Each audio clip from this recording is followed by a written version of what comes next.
लोग कहते हैं कि सरकार की चिराग योजना सरकारी स्कूलों की शिक्षा व्यवस्था के चिराग को मिटाने के लिए बनाई गई है। जी हाँ, जब सरकारी स्कूलों की ओर से समाज का ध्यान हट जाए और सरकारी स्कूलों के ज़्यादातर अध्यापक स्कूलों में केवल तनख्वाह पाने के लिए आते हों और सरकारी स्कूलों की दुर्दशा हो जाए तो सरकार ऐसे ही कानून लेकर आती है। अगर लोग अपने गाँव में सरकारी स्कूलों को बचाए रखना चाहते हैं तो गाँव सोंगरी गुलियाना का ये स्कूल उनके लिए प्रेरक है। आइए जानते हैं गांव सोंगरी गुलियाना की शिक्षा समिति के कुछ सदस्यों से स्कूल के बारे में बाकी जानकारी। मतलब मैं सक्षम नहीं हूँ स्कूल को अपने शब्दों में बयां करने के लिए, लेकिन जो हमारा स्कूल है ये जॉइंट पंजाब उस टाइम से बना हुआ स्कूल है और आसपास के सभी स्कूलों से सबसे पुरानी बिल्डिंग है। और एक दौर ऐसा था कि स्कूल की तूती बोलती थी चारों तरफ, मतलब शिक्षा के क्षेत्र में, खेल कूद का क्षेत्र में, हर क्षेत्र में अव्वल नंबर पर था ये। तो एक हर चीज़ का एक दौर हुआ है जी, अच्छा भी हुआ माड़ा भी हुआ, लेकिन एक टाइम पे एक दौर आया कि हमारा जो मतलब स्कूल है वो शिक्षा के मामले में भी और खेल कूद के मामले में बिल्कुल पिछड़ चुका था। तो दोनों गांवों की पंचायत ने मिलकर सहयोग कराया, इकट्ठे होकर ने एक फैसला लिया कि हम एक शिक्षा समिति बनावा दोनों गाँव में मिलकर ने। और हमारे अच्छे बाग, हमारे स्कूल के अच्छे बाग की उसी टाइम पे एक बदली का जो प्रचलन चलाया था, तो हमारे स्कूल को एक स्टाफ भी बहुत अच्छा मिल गया स्टाफ। और जो हमारे प्रिंसिपल कुलदीप जी हैं उनका भी उसी टाइम आगमन हुआ था। 2016 में हमने एक समिति का गठन कराया था जिसने गांव के मतलब नुक्कड़ पर जाकर ने सभा करके ने बच्चों से को समझाया, माता पिता को समझाया, हर तरह से प्रयास कराया और बच्चों को जोड़ना शुरू कराया। जिस टाइम 2016 में हमने ये कदम उठाया था तो उस टाइम मात्र 200-250 बच्चे थे स्कूल में, और आज का टाइम में 600 बच्चों की तादाद है जी स्कूल में। और पढ़ाई का लेवल में आपने देख लिया होगा चारों तरफ घूम के ने कैसा हमारे स्कूल का अनुशासन है और कैसी पढ़ाई लिखाई चल रही है। हालांकि हम में कुछ कमियां आज भी हैं, हमारे पास अभी भी प्रॉपर स्टाफ नहीं है, लेकिन फिर भी हमारे जो स्टाफ है वो बहुत मेहनती है और वो पूरा प्रयास कर रहे हैं कि जितना हो सके हम बच्चों को ज़्यादा से ज़्यादा टाइम दे पावा। और जहाँ तक बात हमारी कमेटी की रही है जी, कमेटी ने मतलब इतना जोर लगाया है कि अगर मैं ये कहूँगा कि कमेटी नहीं होती तो आज हमारा स्कूल बिल्कुल पिछड़ चुका होता। जो आज मतलब कैथल डिस्ट्रिक्ट में नंबर 1 पे है वो बिल्कुल पिछड़ चुका होता। बिल्कुल मतलब बच्चों का नाम ही सुनने को मिलता सिर्फ यहाँ पे, वो भी हो कि मिड डे मील खाने खतरा में है, पढ़ने वाले नहीं है वहाँ दूर है। लेकिन आज का टाइम ये है कि यहाँ पे स्टाफ के सारे बच्चे पूरा पढ़े हैं। जितने भी मतलब आसपास के जितने स्कूल हैं, एक प्राइवेट स्कूल की तर्ज पे हमने सरकारी स्कूल चलाया हुआ है। और यहाँ पे इंग्लिश मीडियम भी स्टार्ट है जी। हमारे सामने एक प्रॉब्लम आती है, जब भी हम गाँव में जाके किसी से बात करते थे तो कोई स्टाफ वाले बोलते थे जी, मतलब जो भी पेरेंट्स जागरूक थे वो बोलते थे जी हमारा बच्चा तो इंग्लिश मीडियम में है और सरकारी में कुकर का लावा में। तो उस चीज़ को देखते हुए, उस चीज़ को साइड में रखते हुए हमने यहाँ पे हमारे जो कुलदीप प्रिंसिपल जी हैं उन्होंने इंग्लिश मीडियम को भी यहाँ पे स्टार्ट कर दिया है।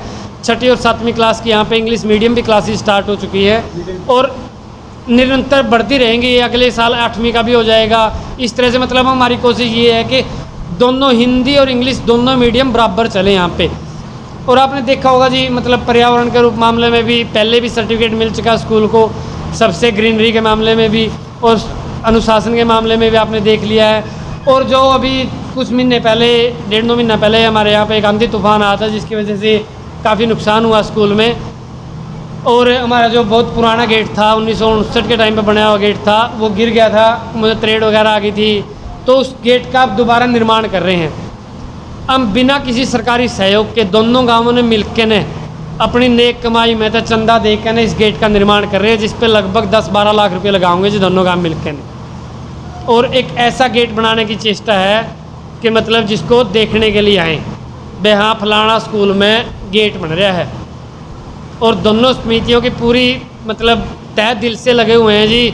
जो हमारे साथ बैठे हैं हमारे गुरुजी है, एक टाइम में हम इन पर पढ़े करते, आज रिटायर टाइम में भी अपनी सेवाएं यहीं पे दे रहे हैं, ताकि हमारे जो स्कूल है और जो हमारे बच्चे हैं वो पूर्ण रूप से सक्षम हो सके यहीं से पढ़ के, एक भारी फीस से बचते हुए। ये आप 12वीं क्लास में पढ़ते हो और हर बच्चा चाहता है कि 12वीं क्लास में मेरे अच्छे से अच्छे अंक आएँ।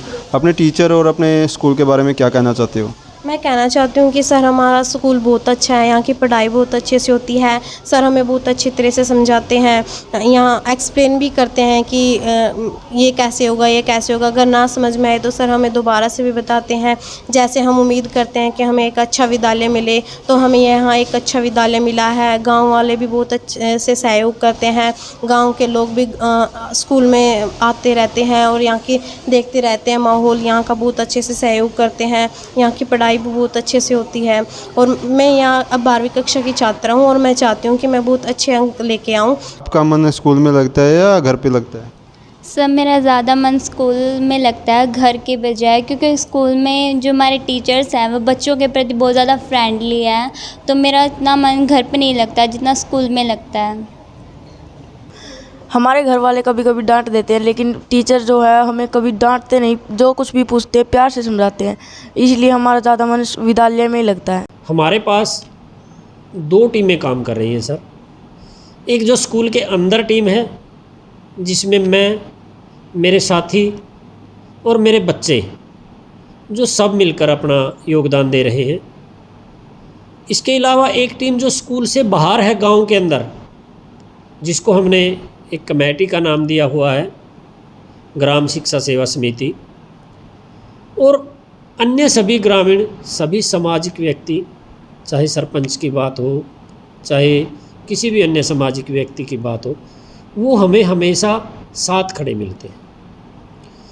जो शिक्षा है ये किसी एक व्यक्ति या कुछ लोगों का काम न होकर, जब तक हम इसको अपना सामूहिक उत्तरदायित्व, सामूहिक जिम्मेदारी नहीं मानेंगे, तब तक इसमें बहुत अधिक सुधार की जो उम्मीद करना है वो एक तरह से बेईमानी ही रहेगा। अपने विद्यालय में 8 से 10 बच्चे वो पढ़ रहे हैं जिनके पेरेंट्स इस विद्यालय में या इस विद्यालय के आसपास के विद्यालयों में सरकारी अध्यापक के रूप में कार्यरत हैं।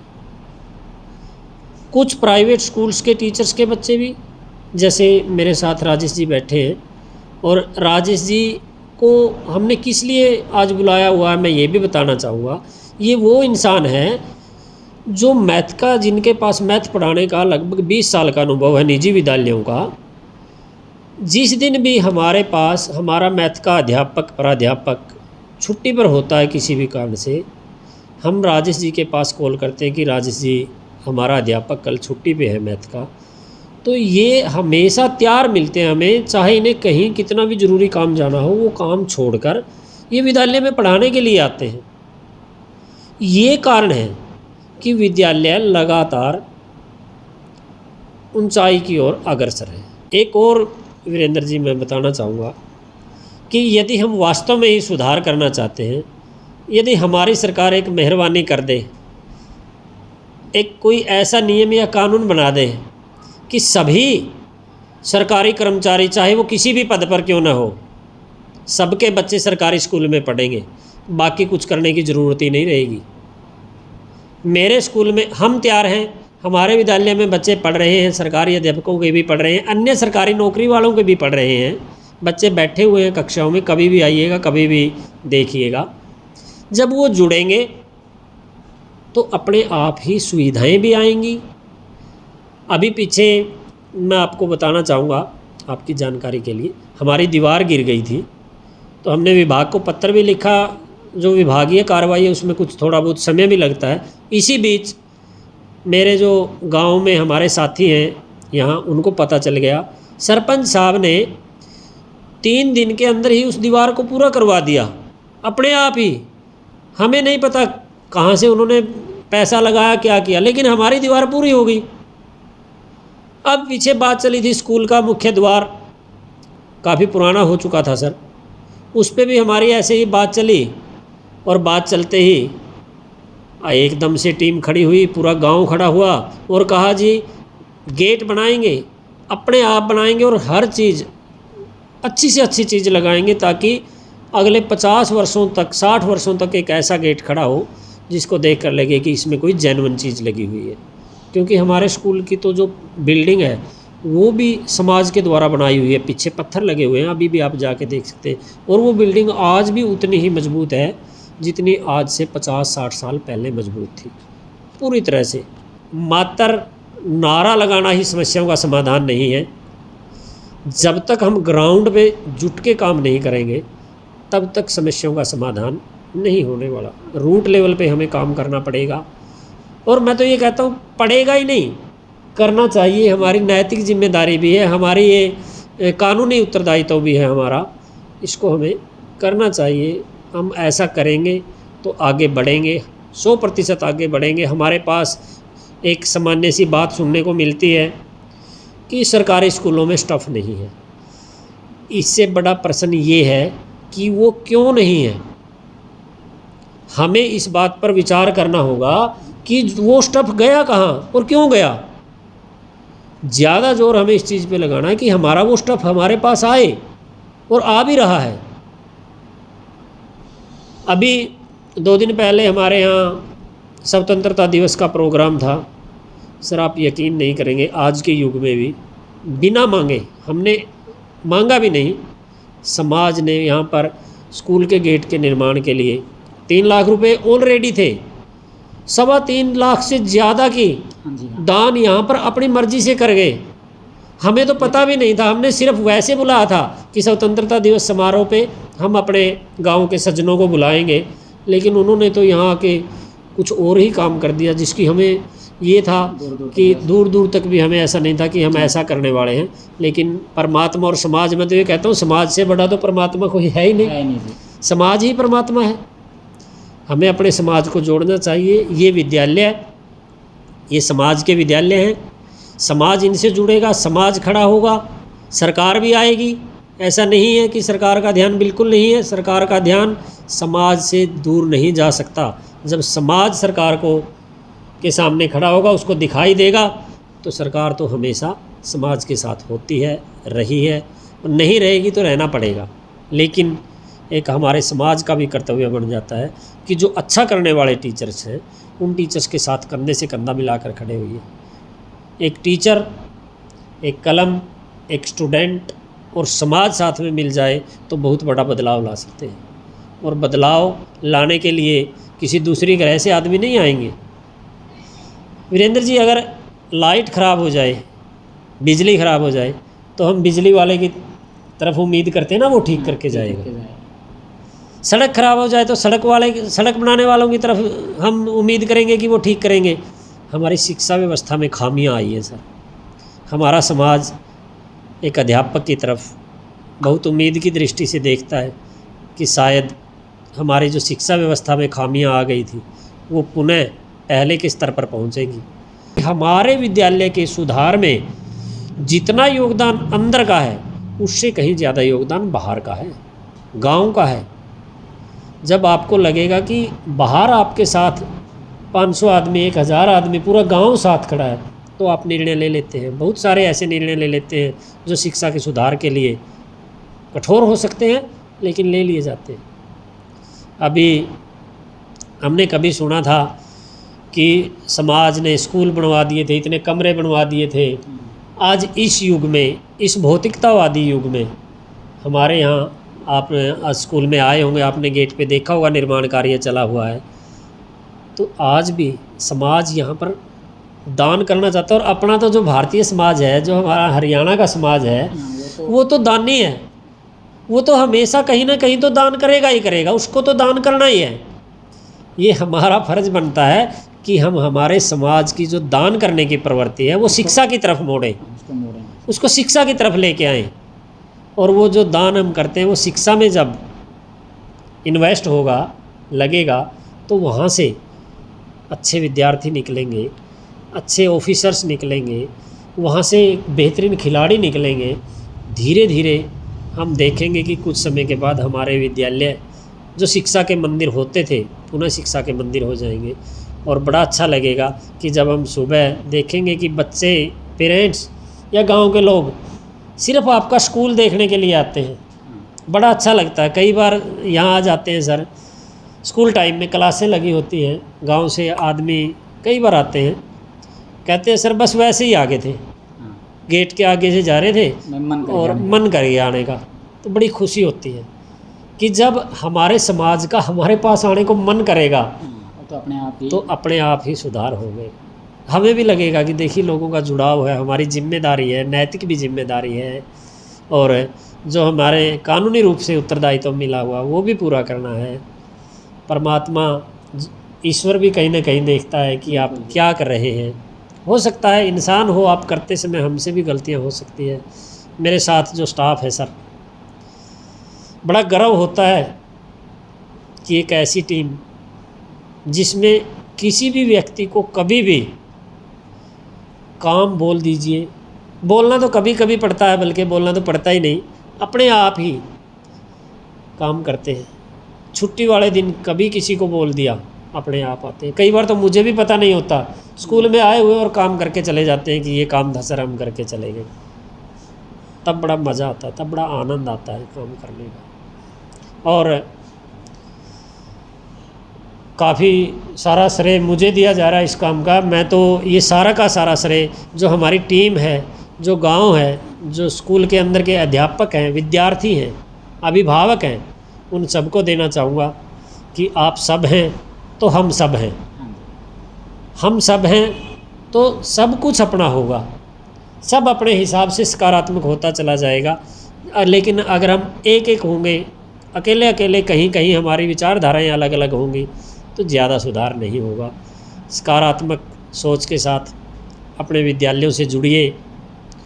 और शिक्षक समाज से भी निवेदन है कि अधिक से अधिक लोगों को जोड़िए। कई बार मुझे सुनने को मिलता है ऐसी बातें भी कि इंटरफेयर समाज का, गांव वालों का इंटरफेयर बहुत है। अरे अच्छे लोग जितने ज़्यादा आएंगे वो तो कुछ ना कुछ यहाँ फ़ायदा ही करके जाएंगे। और मुझे तो 6 साल में आज तक एक भी बुरा आदमी मिला नहीं। 6 साल से ज़्यादा, आज हम ये मान लीजिए कि 17 अगस्त को बैठे हुए हैं स्कूल में, तो 6 साल और 8-9 दिन ज़्यादा हो चुके हैं मुझे यहाँ सर्विस करते हुए। मुझे तो एक भी आदमी ऐसा मिला नहीं जिसने यहाँ आकर नकारात्मक कोई काम किया हो या बात की हो। जो भी आता है सकारात्मक काम करके जाता है, सकारात्मक सोच लेके आता है। तो जुड़िए और जोड़िए।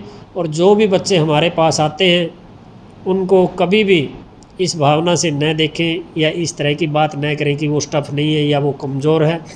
अगर वो बच्चे हमारे पास आ रहे हैं, वो पढ़ रहे हैं, हमारे बच्चे हैं, स्टफ़ भी बनाना हमारा ही काम है। और जब हम पेरेंट्स और समाज के साथ मिलकर काम करेंगे, स्टफ़ भी बढ़ेगा। अच्छा ही तो है, क्या कमी है उनमें? कोई कमी नहीं। उनका कॉन्फिडेंस जागृत कीजिए बच्चों का। टीचर्स तो अच्छे हैं ही, बच्चों में जब कॉन्फिडेंस आएगा, बच्चे जब थोड़ी जिम्मेदारी समझने लगेंगे, मन लगेगा बच्चों का। यहाँ कभी ऐसा लगता ही नहीं कि अगर हम 5 बजे तक स्कूल लगाना चाहे, कोई एक भी बच्चा ये कह देगा कि मेरा जाने का मन है। आप पूछ भी लेना बच्चों से कि घर पे ज़्यादा मन लगता है या स्कूल में। एक बार निवेदन है मेरा कि जाइएगा, किसी भी बच्चे से क्लास में जाके पूछिएगा, बच्चे बताएंगे कि स्कूल में मन लगता है और क्यों लगता है स्कूल में मन। कोई भी स्टाफ मेंबर ऐसा नहीं है जो काम से जी चुराता है। हमारा रिजल्ट भी पिछले 6-7 साल से हर साल और बेहतर आता हो जा रहा है। बच्चों की परसेंटेज भी हमारे यहाँ 97 तक पहुँच चुकी है। और हर विषय में कई विषयों में तो 100% अंक लेके आते हैं। केवल शिक्षा में ही नहीं, कल्चरल प्रोग्राम में भी आपने देखा 15 अगस्त पे हमारा प्रोग्राम 4 बजे तक चलाया हम। शायद ही देश में किसी स्कूल में इतना लंबा प्रोग्राम हो। फ़ोन भी आए कई जगह से, तो बोले दिल्ली का प्रोग्राम ख़त्म हो चुका है, आप लोग अभी तक कैसे? किसी भी स्कूल के 3 आधार स्तंभ होते हैं: बच्चे, अध्यापक वृंद और गांव के जो बड़े बुजुर्ग लोग हैं उनका भी सहयोग ज़रूरी है। और समय समय पर गांव की तरफ से सहयोग होता है, हमारा बड़ा हौसला बढ़ता है, हमें बड़ा मान सम्मान मिलता है। कई बार बहुत से अध्यापक साथी स्कूलों में काम करते हैं, लेकिन मान सम्मान, ये हमारा मान सम्मान भी करते हैं। कल प्रोग्राम था, सबके लिए इन्होंने प्रशस्ति पत्र भी बिना बताए, क्योंकि भाई इसमें अध्यापक को भी फीडबैक मिलती है।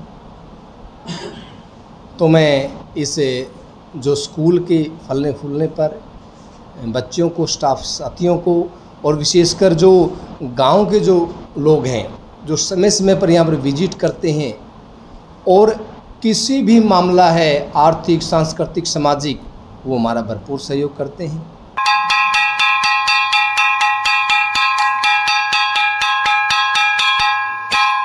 है।